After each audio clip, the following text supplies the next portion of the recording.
घमंडी ससुराल की। रमा को शादी के बाद भी पढ़ाई लिखाई का बड़ा ही शौक था। वो टीचर बनना चाहती थी। रमा का ससुराल शहर के सबसे अमीर घरों में से एक था, पर साथ ही उसके ससुराल वालों को अपने बिजनेस और पैसों का बड़ा ही घमंड था। शादी के कुछ वक्त बाद रमा अपनी सास के पास अपनी नौकरी की बात करने जाती है। अरे रमा, तू यहाँ? क्या हुआ? सब ठीक तो है ना? जी मम्मी जी, सब ठीक है।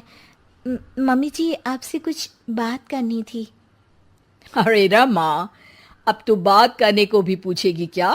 बोल पगली, जो भी बोलना है।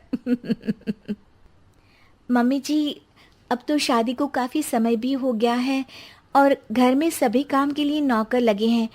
मैं सारा दिन घर पर बोर हो जाती हूँ मम्मी जी। मैं नौकरी करना चाहती हूँ। अरे, ये क्या बोल रही है तू? नौकरी? क्या कमी है तुझे रमा?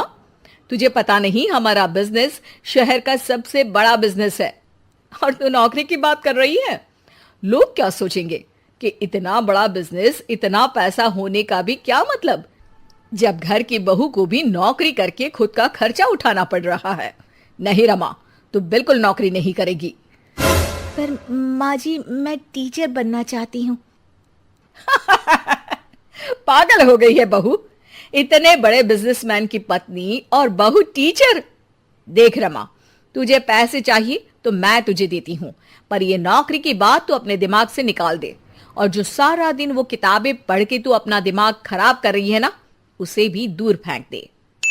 मम्मी जी, पर समझिए तो। रमा, देख, अगर तुझे यही बात करनी है तो चली जा यहां से, वरना मैं आज तुझे राहुल से बोल के तेरे मायके वापस भिजवा दूंगी, फिर वहीं गरीबों की जिंदगी में सड़ना। रमा छोटा दिल करके वहां से चुपचाप अपने कमरे में वापस चली जाती है। कुछ वक्त बाद रमा का पति राहुल कमरे में आता है। अरे रमा, क्या हुआ? इतना शांत क्यों हो आज? क्या हुआ, मैडम को शॉपिंग पे जाना है क्या? नहीं जी, बस यूं ही। अरे बोलो भी रमा, तुम्हारा यूं शांत रहना मुझे अच्छा नहीं लगता। रमा पति के सामने नौकरी करने की बात रखते हुए कहती है, सुनिए ना, मैं नौकरी करना चाहती हूँ।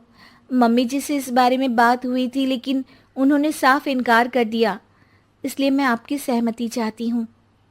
राहुल रमा की बात सुनकर जोरों से हंस पड़ता है।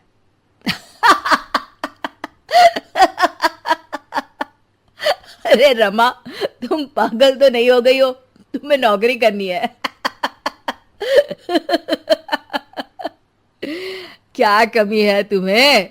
तुम्हें शॉपिंग पर जाना है तो मेरा क्रेडिट कार्ड लेकर जाओ। और वैसे भी तुम एक अमीर बिजनेसमैन की पत्नी हो, तुम भी ना रमा। रमा राहुल के सामने नौकरी करने की जिद करती है।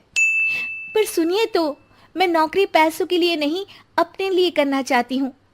मेरा बचपन से टीचर बनने का सपना था। मैं उस सपने को पूरा करना चाहती हूँ। पागल हो चुकी हो तुम। बिल्कुल पागल। राहुल भी माँ की भाषा बोलता है और रमा के सपनों का मजाक उड़ाकर सो जाता है।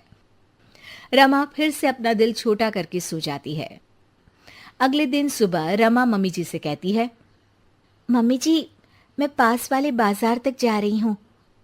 ठीक है बहू, पर शाम को जल्दी लौट आना। जी मम्मी जी। रमा सामान लेने मार्केट जाती है। तभी उसे रास्ते में एक पोस्टर दिखता है जिस पर लिखा होता है, टीचर की जरूरत है। रमा उसे देख बहुत खुश हो जाती है और बिना सोचे वहां चली जाती है। अब सुनिए, मैंने बाहर आपका पोस्टर दिखा, टीचर की जरूरत है, तो इसीलिए मैं अंदर चली आई। अरे मैडम, आप तो कोई बड़े परिवार से लगती हैं। हमारा तो बस एक छोटा सा एनजीओ है जिसके लिए हमें एक टीचर की जरूरत है जो कम पैसों में इन बच्चों को पढ़ा सके। अरे नहीं नहीं, मुझे पैसों की जरूरत नहीं है। मैं बस इन बच्चों को पढ़ाकर टीचर बनना चाहती हूँ। अच्छा मैडम जी, अब कल सुबह से रोज आ जाइएगा। रमा वहां से चली जाती है। अगले दिन, मम्मी जी, मेरी सहेली नई किटी पार्टी खोल रही है, तो मुझे कुछ दिन रोज उसके यहाँ जाना है। क्या मैं जा सकती हूँ मम्मी जी? सासू माँ खुश हो जाती है। अरे वाह रमा, किटी पार्टी, मैं भी चलती हूँ तेरे साथ। सासू माँ के साथ चलने की बात सुन रमा डर जाती है। जी जी जी जी माँ जी, वहाँ कोई आपकी उम्र का नहीं होगा, आप वहाँ बोर हो जाएंगी। अच्छा ठीक है बहू, तू जा, पर शाम को वक्त से आ जाना। हाँ। रमा सासू माँ से झूठ बोल बच्चों को पढ़ाने निकल जाती है। वक्त बीतता चला जाता है और कई दिनों तक यही सिलसिला चलता रहता है। एक दिन अचानक, अरे, ये रमा के कमरे में कॉपी और पेन, ये तो बच्चों की कॉपी लगती है। रमा, ओ रमा, तेरे कमरे में ये बच्चों की कॉपी और पेन कहां से आया? रमा डरती हुई वहां आती है। जी जी मम्मी जी, वो बुक ना शायद मेरी सहेली के बच्चों ने रख दी होगी, तभी आज बैग खोलते वक्त यहीं रह गई। सासू माँ रमा की बात सुन शक में आ जाती है। अगले दिन जब रमा घर से बच्चों को पढ़ाने निकलती है तो सासू माँ रमा का पीछा करती है। अचानक सासू माँ रमा को स्कूल में रंगे हाथों पकड़ लेती है। ओह माय गॉड, तो ये थी तेरी किटी पार्टी। मेरे तो करम ही फूट गए जो ऐसी बहू मिली। क्या मुंह दिखाएंगे हम दुनिया वालों को जब उनको ये बात पता चलेगी कि इतने बड़े बिजनेसमैन घर की बहू छुप के यहां नौकरी कर रही है। ओह गॉड, ये सब देखने से पहले मैं मर क्यों नहीं गई? तूने तो हमारा नाम ही डुबो दिया। चल घर, अभी बताती हूं तुझे। सासू माँ गुस्से में रमा को घर ले ही जा रही होती है कि तभी वहां स्कूल का मैनेजर आ जाता है और रमा से कहता है, मैडम जी, आपका बहुत बहुत धन्यवाद। आज आपकी वजह से हमारे एनजीओ के बच्चों ने शहर में टॉप कर हमारे एनजीओ का नाम रोशन किया है। आपका शुक्रिया मैडम जी। इतने अमीर परिवार से होने के बावजूद भी आपने बिना पैसों के इन बच्चों को पढ़ाया। जब तक आप जैसे लोग इस दुनिया में हैं, कोई गरीब का बच्चा पढ़ाई में पीछे नहीं रहेगा। मैनेजर की बातें सुन सासू माँ का रमा के प्रति दिल पिघल जाता है और वो रमा से कहती है, बहू, तू कल से रोज इन बच्चों को पढ़ाने जा सकती है, पर साथ ही इन बच्चों के लिए नए कपड़े और किताबें भी ले जाना। इन बच्चों की पढ़ाई में कोई कमी नहीं होनी चाहिए।